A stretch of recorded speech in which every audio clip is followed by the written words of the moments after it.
Welcome back to another episode of Flicks and Kicks with your man Hunter and Corey. And you know what? I'm gonna go ahead and let my man explain what we about to talk into today. Cause boy, I'm telling you right now, this is gonna be interesting, boy. Yeah. Oh, this is gonna be interesting. Sir. Once again, our boy Dylan, unfortunately, he couldn't be with us for this episode, but Dylan will be back soon, y'all. So Don't even worry about Dylan he'll be back shortly, but we're gonna dive into like kind of a little new series we're added to the channel. Well, and the pod too. Yeah, this is a new little thing that we're gonna spice up with, because we obviously we're still that young little pod. Yeah, we're still getting our feet wet, kind of throwing things at the wall. Yeah, seeing what works, what y'all like, know. And I think this is a new one that I think is gonna really stick on. This want is. Me to tell them? Go ahead, my boy. Go ahead, because we were cooking for a minute. We were cooking. We've held up enough, so we're starting a new series called Throwback to the Future. Yes, sir. I know y'all are kind of wondering what that means, so I'll let Hunter describe what that means. And it's exactly what it sounds like. So we're gonna be talking about, and it's a movie series. Exactly. And probably occasionally as we go on, maybe TV shows, because that could obviously knock down into it. Right. But obviously we're gonna focus right now on movies, and what we're gonna be doing is we're gonna be talking about a throwback movie. Right? Going all throughout their movies, what happened through them, our thoughts about them. Right. All up into a present movie or that one that's going to be coming out in the future. Exactly. That's exactly why it's throwback to the future. Because when we say throwback, we're not talking about movies in like the 90s, 80s, 70s, or 60s. We're focusing not only on movies in the 2000s, but movie series that are continuing to this day. Of course, we'll mix in some throwback series in general. Yeah, obviously there's some that are just truly goated, That are goated, even though they're not making any more today. Exactly. But for this episode, we're going to focus on a throwback movie series that started in the early 2010s, Yeah, it was like the mid-2000s. Exactly. And still continuing to this day. And they actually have another movie coming up in May. So we're going to give you kind of throwback talk for each part of the trilogy leading up to the May 10th release. So Hunter, will you please tell the people what movie we're talking about? Exactly. Or series? Because this is a movie that we already was kind of spazzing about in this, little podcast earlier.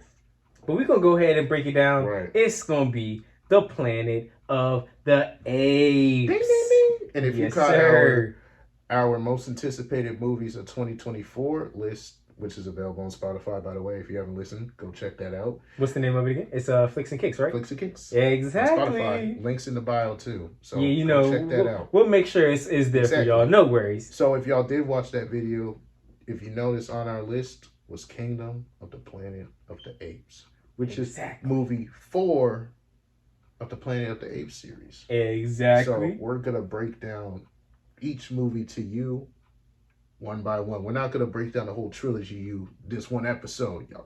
Y'all ain't going to get all that in one episode. You can't get that much right now, feed you a little by little. Just and this one, we're going to spoon feed you Planet of the Apes 1.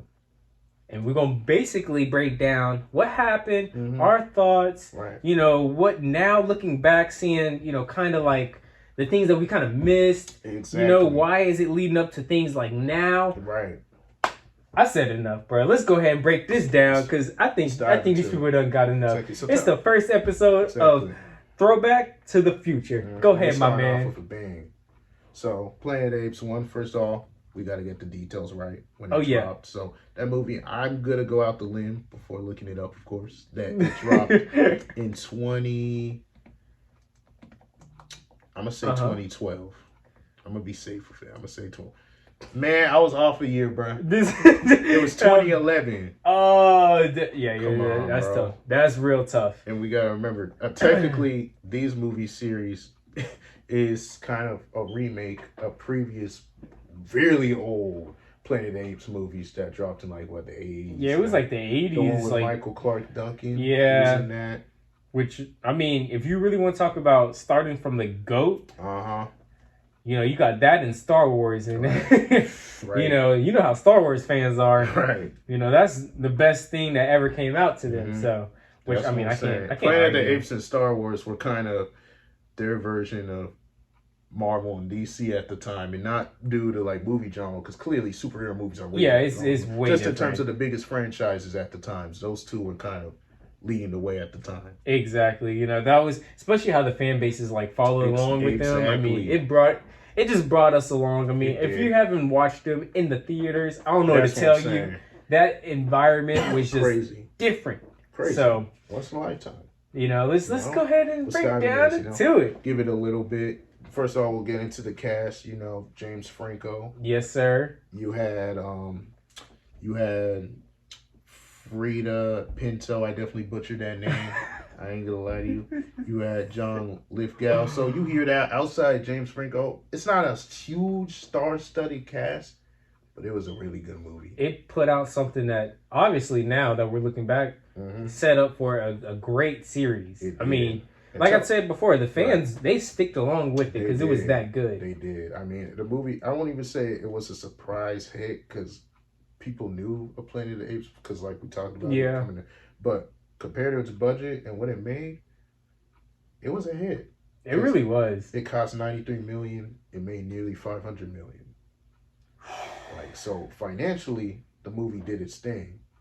Critically, it was reviewed well for good reason. And diving into a little of this plot, James Franco, he's the scientist. Yeah. I think they were trying to come up with like a future cure, right, in a way. Or it was a cure for getting people like their memory. Right. And he was starting to take some of the medicine back home because he started to see with one ape it was really working. Ape's name was Caesar. Well, you also had forgot his mother was. Oh yeah, his mom. She died very early. Yeah, she died. I think. And she had a special gene. Yeah, which why they were giving her from the rest of the apes, which is why it passed down to Caesar. Yeah, because they were given. I think it was the same medicine or something like that. And as a baby, it wasn't really too obvious, but as Caesar matured through the movie, his IQ was just increasing faster than all of the other apes. It was different. Yeah, and it was interesting. I mean, just watching him move on as far as because they were having those little tests of, I guess, I don't know, just little simple IQ things. Right.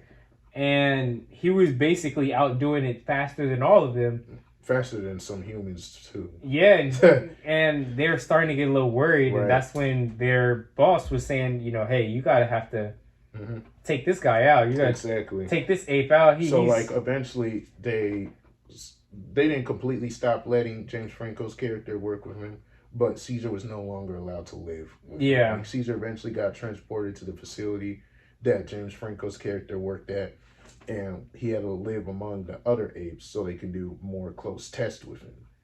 And that was the first time since he was a baby that he lived among other apes. Yeah, because I mean the ape was basically just sheltered. Right. You know, they treat the apes like shit too. They would do experiments. Remember the one ape that would go on to become a problem in Dawn of the Planet of the Apes? Yeah. Koba. They fucked Koba up, man. They wondered why that he wanted to get back at them. If you want to see, we're definitely getting into Dawn of the Planet of the Apes with our next one. Yeah, obviously, hey, like I said, keep up with them because we're going to do these more and more as we get closer to Kingdom of the Planet of the Apes. Exactly. And it goes into Caesar's son story. But this is going to focus on Caesar's life and how he's progressing. His rise. And the rise starts in this one. So yeah, once he went into the facility, he saw the apes getting treated like shit. Koba, they were the worst to him. And that's where his hatred for humans started to grow. Yeah. This movie. You kind of saw why he became the character he became in the second one through this one. Yeah, I mean, they were tasing him.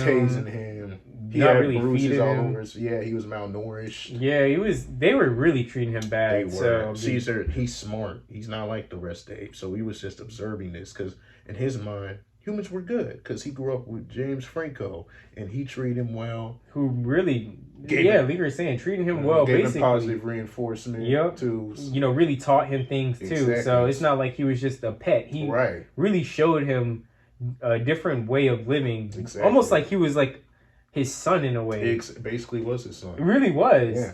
And then when he got to this facility and lived among the apes and saw they were treated, Caesar was smart. He was like, this ain't right. Yeah.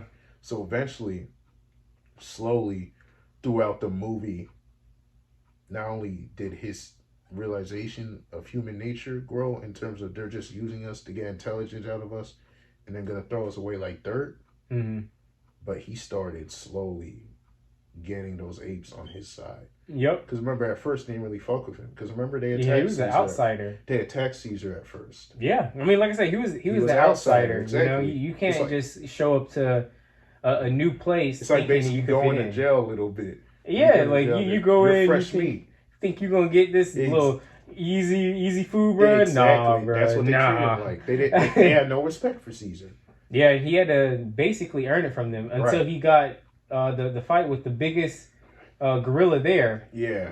And I mean, he technically didn't even fight him. And he also met his best friend in the facility. Yes. I wish I remembered the character's name. I don't remember his name, but he only spoke because of sign language. Yeah, he was the first one that really interacted and spoke to Caesar. Yeah, because he knew sign language. He was smart enough to understand that. Exactly. So which actually is ironic because he's one of the apes in real life that is one of the smartest apes on the planet. Exactly. Ironically. Isn't it? Right? That's very After scary. There was this certain particular worker at the facility that he just got a kink out of attacking those apes, I swear, with that stick. Yeah, he was that taser, bro. He really had fun with that. I'm saying. He would work it with that taser, bro. Until Caesar. Man, the most iconic scene in the first movie, bro. We about to get into it. Yeah, because I was about to get into it. Caesar was because by then Caesar was already clicked up with all that. Yeah, they already had their plan on how to get out and all of that. Right. He knew exactly what to do. Eventually, the dude tried hitting him, and then Caesar caught his thing. Because at first Caesar, his transition was crazy. Because at first he went in scared, antisocial, unconfident. He felt betrayed. Exactly. But by the time he fought the guard, he was confident. He was an alpha. Yeah. He was assertive. And then when the guy that was abusing the apes the whole movie said, "Get your hands off me, you filthy ape," Caesar screamed, "No!" Man, the movie stopped, bro. Yeah. Everyone in the theater was rock silent. Because I mean, at that point, you had an ape. Even the apes were surprised.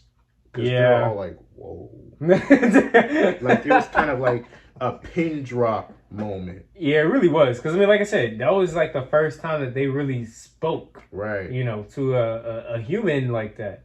At least, because I felt like then the ones that in the lab, they didn't really speak, but they kind of had their own language in a way. Mm-hmm. This man spoke perfect English. Perfectly. That was English that he just spoke. So that caught everyone's attention, and he got freaked out. That dude was freaked. And then he punched him, and then he broke up the apes. Because remember, because we're about to get into the city fight, wasn't it the virus that was a big part of that trilogy? Wasn't it kind of hinted at in this movie? I don't remember, because I think it was. Remember Franklin sneezed. Because he sneezed it was the blood. It was his grandpa, right, or his dad, right? Yeah. That's because he had too much of the medicine or whatever for his dad to remember his memory. Mm-hmm. And literally, I think it was what happened was his brain was remembering stuff too much at that point. It was coming back too fast. And he felt like he was younger. Right. And then all of a sudden, how fast his mind was able to get it. Because it's starting to come fresh to me. Because remember, there was a certain drug that enhanced the intelligence of the person that Caesar had. Remember, Caesar stole some of that from Will's crib. And then he started giving it to the apes. And that's how they got smarter. Yep. Which was very impressive because Caesar realized what that was for him. Right. And he was like, well, I'm going to give these to them. Right. So that they are not, I don't feel like I'm the only one that's knowing this knowledge. Exactly. Because after seeing that, he wanted all the apes to win. Exactly. And experience the knowledge he has. Yep. Because I mean, he saw that he could escape. Exactly. But that's the thing. Caesar kept escaping and coming back. That's what made Caesar, like, he was a thinker. He could have easily escaped and then just kept running to the woods and never looked back. But Caesar was a planner. That was a big thing with his character. Yep. He had a long-term picture with the things he did. And we already saw that full on in this movie. And boy, did he was he smart enough to really just that first movie showed of what is now to come, of how he can conquer, right? You know, really a group of apes, because he started off with just people that are apes that he was locked up with, basically. I mean, let's call it what it is. They're all locked up. I remember the drug. I think it was called ALZ 113. I think it was that, actually. It sounds familiar. I think it was. Yeah. And remember, when it was, like, exposed to the humans, they would get sick and die. Because, like I said, it was too much on their, I guess, their brain or something like that. Right, yeah. It was like brain overload. Yeah, because, I mean, it would rush in on how much knowledge they would be able to remember. And then it was just as fast as they remembered. It was just as fast as they forgot. Exactly. Because I remember his dad basically forgot everything that he remembered the next day, to the point where basically had Alzheimer's in a way. Exactly. Right. So that was crazy. Yikes. That's what I'm saying, bro.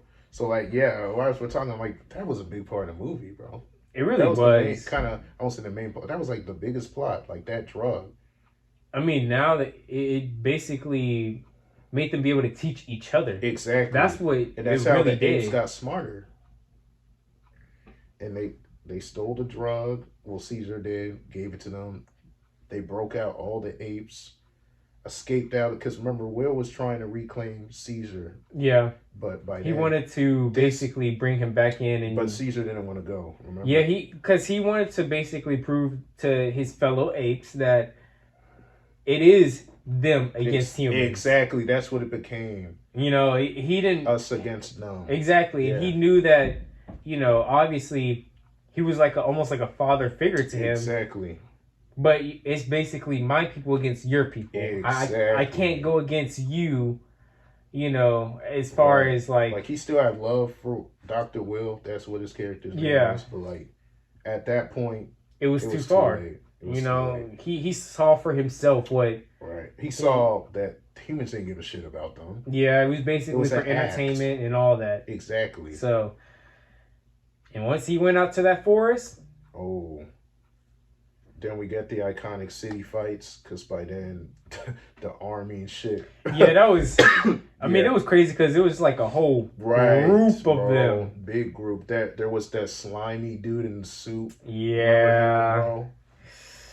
He was shooting rockets at them and stuff, bro. Like, he took the gun and started shooting at them. And one of the apes sacrificed themselves to try to, like, what's it called? Protect Caesar, because remember, they shot it at Caesar's direction. Yeah, it was definitely going down, bruh. Like, I'm not even gonna lie. Right. You know, I'm not gonna lie. It was definitely interesting. It was, bro. So, one thing I will say though, is that, like I said before, how they were able to teach each other. You know, because Caesar basically taught them first. He taught his best friend. That's why I was the growth continued. Yeah, and basically from there and how they formed their own, almost like village. I'm not going to go too far because that's basically going on to the next one. And like at the beginning, they kind of started off as typical wild apes. Exactly. But slowly, they became cohesive. And basically a colony. Exactly. They literally became a colony because of Caesar. Exactly. Because of what he all right, let's be honest. It all started on how his mom had that gene. I guess I think the drug, right? Yeah, it was basically from the drug. Right. And it just went on to Caesar. It did. You know, and I think they could have saw that coming because of his eye color, right, or something like Caesar that. Kind of looked a little. He had kind of like marks. Yeah, he looked different when he was born. So, and you know, his mom was a little too overprotective because I think they had to kill her because she was too overprotective over him. Yeah, they did have to kill her. Yeah, I remember that. Mm-hmm. Which was tough. Beginning of that was sad. Baby Caesar already lost his mom.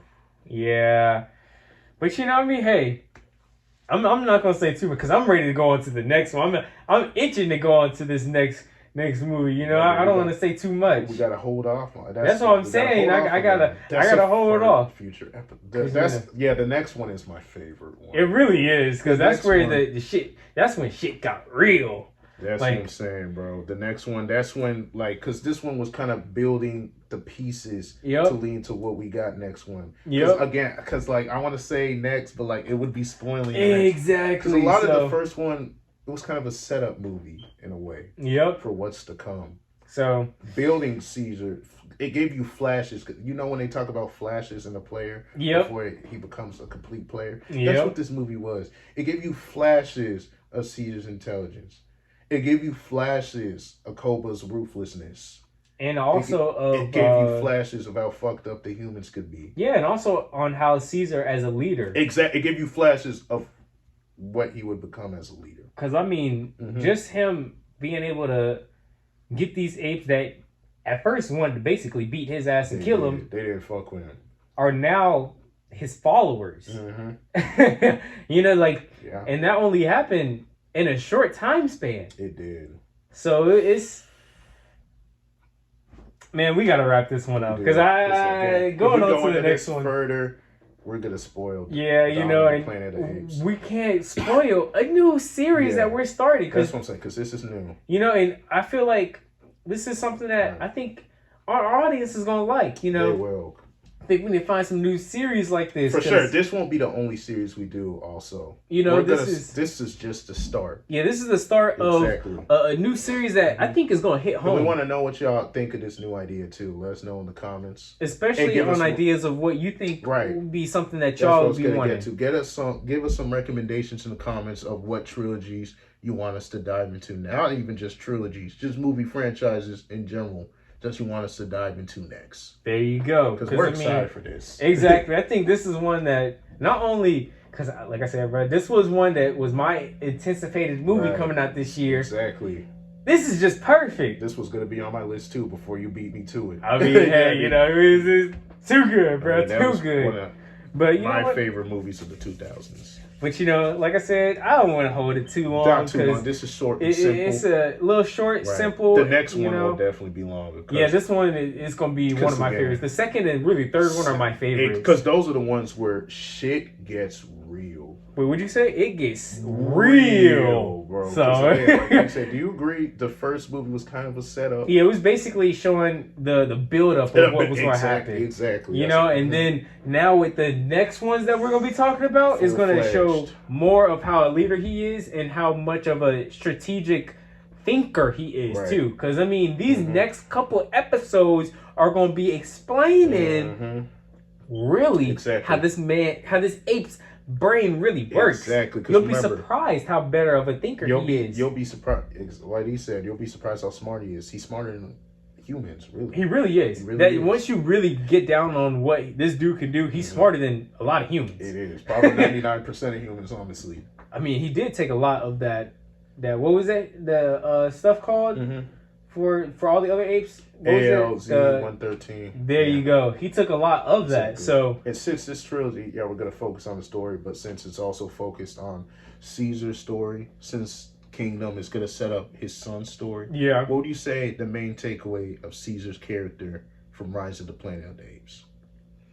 The biggest takeaway that I would say... And we're going to do this for each different movie. Exactly.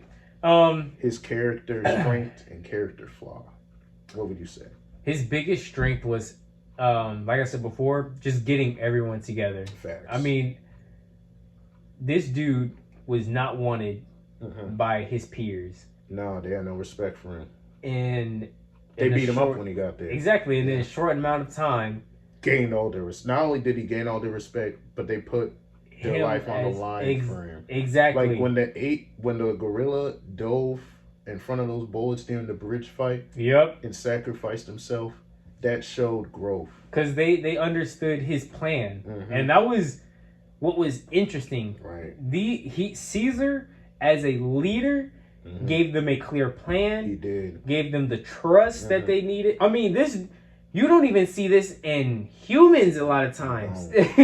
So what he did was very impressive, and it only took him just a short amount of time of being away from people that actually cared for him. What was impressive about his leadership, he wasn't a control freak either. He gave each clear responsibilities, let them be free, because he established the trust. Yep.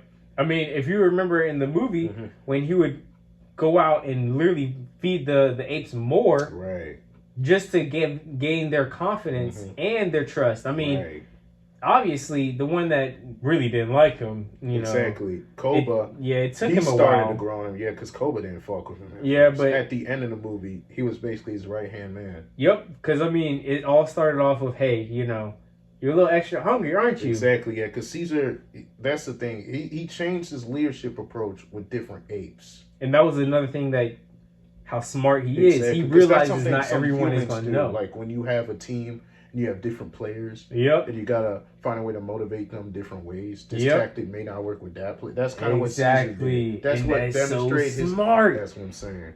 Oh, but I think his biggest downfall was, I would say, his pride.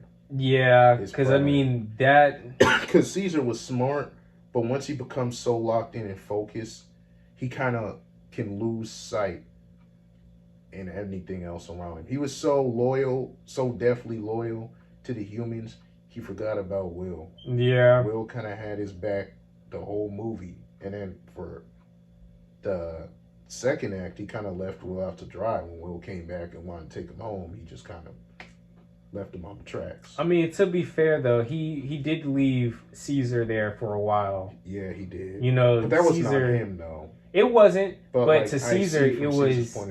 From his point of view, you took me in as a baby. You're my father in a way. Yeah. You just gave me to. It's almost like a prison that you just took me to, and you expect me to come back to you. Yeah.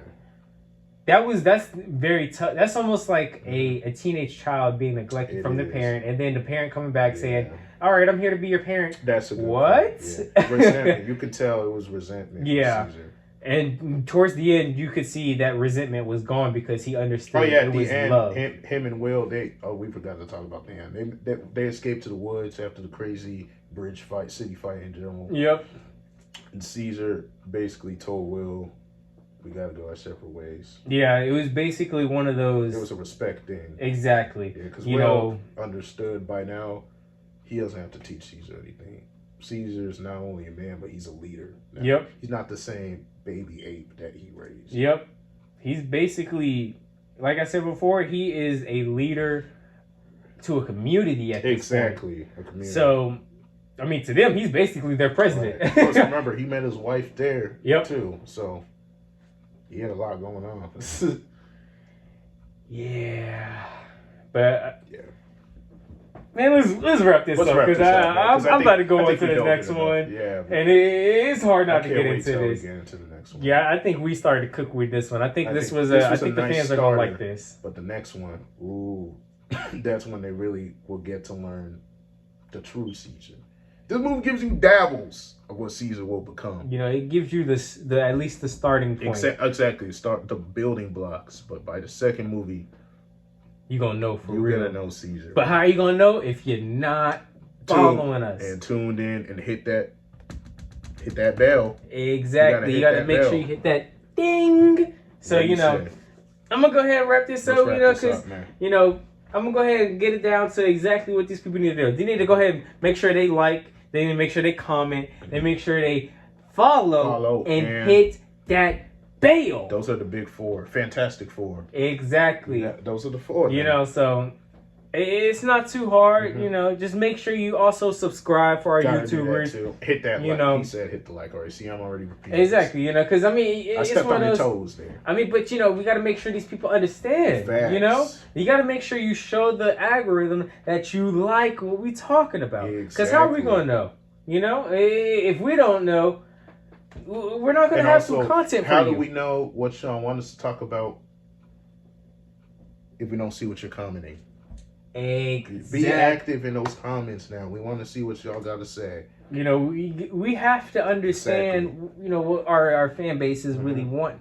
You know, if you're not telling us exactly what, and at least what we need to watch. And if you're listening to this on Spotify, be active in the Q&As. We want to know what you got to say. Oh, yes, for sure. You know, but like I said, you know, go ahead and make sure you like, you comment, you follow, and you hit that bell. What he said. And what it is for YouTube, go ahead and let these people know. What you say?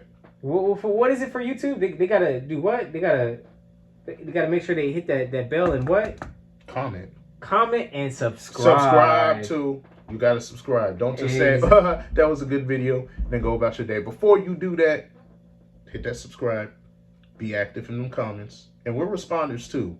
Exactly. Yeah, we'll always respond. Exactly. Because we like to interact with our fans. We practice what we preach. We don't just tell y'all to comment and then go radio silent on y'all. That's not how we work at Flicks and Kicks. Exactly. No. You know, Flicks and Kicks is a community. Exactly. You know, you got to understand the whole part of the name. The Kicks is for us to kick back and relax. It's hard. And we want y'all to kick with us too. Exactly. It ain't just for us to relax. It's for the listeners too. Exactly. But you know what? Let's go ahead. Let's wrap this up. You know, pull a Stephen A out here. Exactly. Let's wrap this up. People got things to do. You know. We don't want to take up too much of your time, but be on the lookout